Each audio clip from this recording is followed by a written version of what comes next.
I'm John Cecil, Vice President for Stewardship at New Jersey Audubon, where I oversee the Stewardship Department.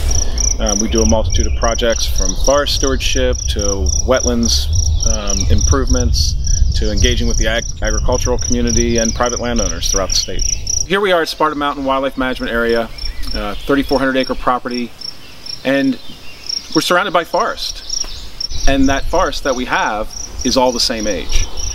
That's a problem, because wildlife depends on a diversity of forest types and structures and age classes. And a forest that's all the same is much more vulnerable to pests and disease. One of the primary objectives of our forest stewardship plan for the property is that we're trying to diversify age classes among the forest. And what that does is also diversify the vegetation types. As forests grow and age, there's typically some reduction in the amount of plant material and vegetation diversity that can grow there, and by doing some of the type of cutting that we're proposing to do, we're incorporating opportunities for sunlight to reach the ground and stimulate the growth of a lot of plants that won't grow under the closed canopy of a forest.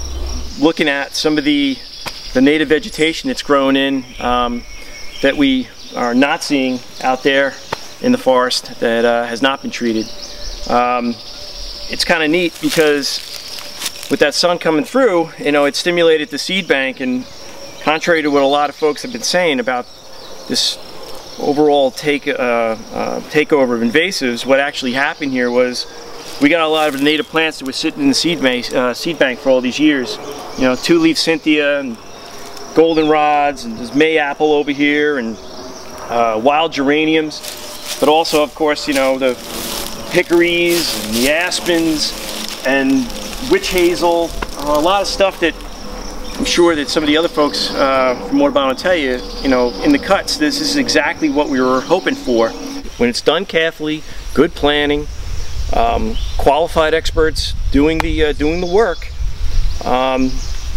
you can get it to work.